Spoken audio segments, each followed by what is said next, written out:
sitting around the dinner table, the children aren't allowed to speak unless they're spoken to. So it's things like that even your speech is controlled.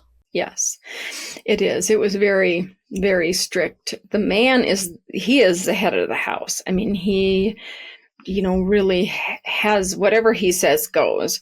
And if you are a child up until, let's say for me, I was under my dad's authority until I got married. Then if I got married, then I would be under my husband's. He was the one that whatever he has the last word. So I tell people one good example to know how controlled and how much discipline Amish children get is you watch them when they're out in public. When you see somebody out in public, Amish kids are always extremely well behaved. The women are always walking behind the men. The men are going first. They usually pay for the bill. They do most of the talking. Those children and those women are obedient in public because of everything that has happened at home already. And I'm talking about these children have been taught from before they even get to walking. I mean, before they're toddlers, kids are beaten and believed to, they have to learn to obey. And they unfortunately do use some of those books that are horrible. And I have seen it. I have seen kids, they're still in their high chair and they learn to be obedient one way or another. And they use all kinds of, some people are much harsher than other people, but I've seen, all kinds of objects used on kids. And one of the other things they use is food. They use food as a punishment. If you do not listen and you were disobedient, I've seen it in church. People would make their kids sit there after church and they were not allowed to have food. So there's just so many ways of controlling the kids and getting them to listen and they want to break their spirit is what they want to do. Mm-hmm. And it's just such a sad thing to see when you just want to look at the Amish as this whole wonderful community and the kids are so obedient. But I always say, just remember what happened before they got there. A child isn't just naturally going to be that obedient. Yeah, they're afraid. Mm-hmm. They're afraid. And something that kept coming up in your book as well, so it's like the one thing, there's so much good stuff in your book, so I'm just going to bring it all up. One thing that I really noticed is because of the strict obedience and because of the fear that is put into these children to obey anything the parents say, it's also another reason why it creates this perpetrator's paradise, because you're too afraid to say no to something. And also, without this sex education, you don't even really understand what's going on. And it seems like you know something's wrong, but you don't really know how to articulate it. You don't know what, like you said, your own anatomy. You don't even know how to explain what's going on to you. You know that you don't like it, but you're also too afraid to push back. And so I know that had happened to you at a really young age. And then again, when you were older, and it seemed like it just kept following you.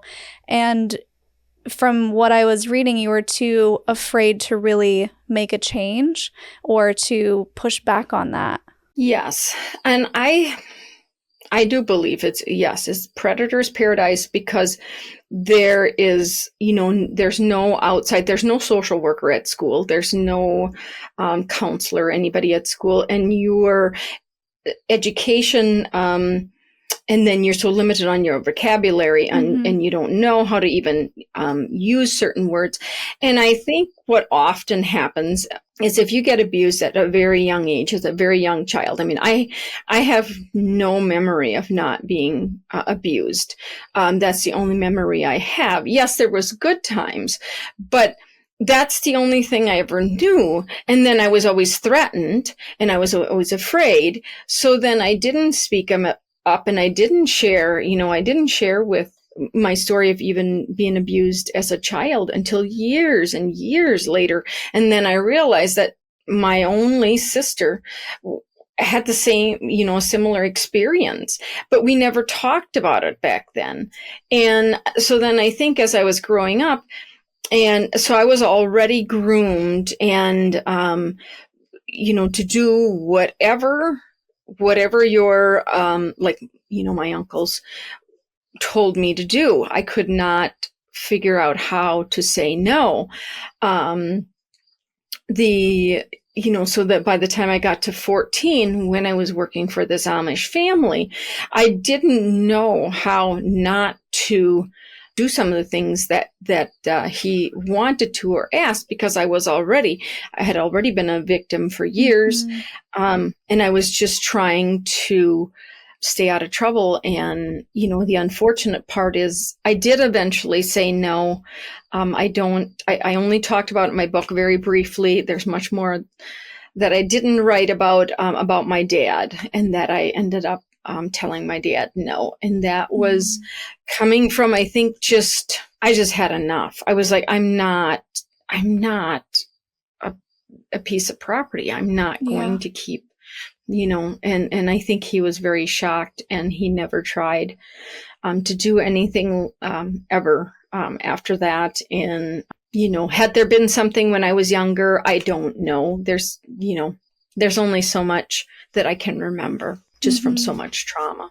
Yeah, and I appreciate you sharing that. I know that you are a survivor's advocate, which is why we discussed that we would bring this up today. And I wanted to make sure you were comfortable before we even started recording. And one of the things that I really wanted you to touch on and give words to was the grooming aspect, because a lot of people don't even understand what's happening to them is abuse, because the predator is giving them love bombing and words of affirmation and all these things that make them feel safe, even though it's not safe. And that's something we haven't really discussed yet on the channel.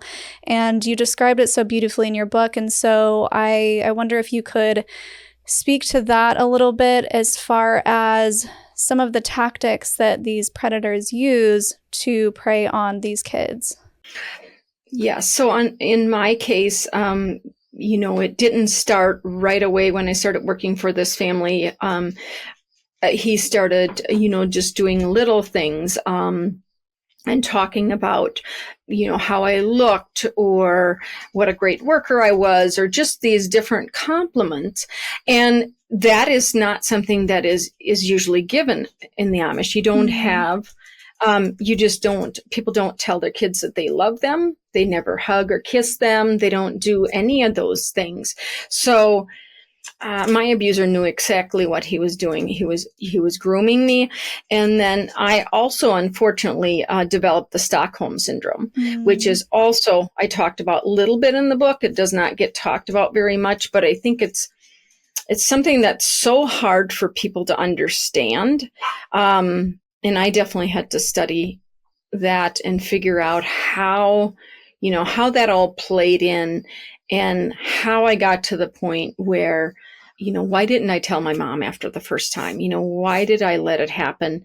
Thanks to my diary, I have at least, I think 26 times that I have it written in my diary. Wow. And I know that was thrown back and used against me. Community members actually,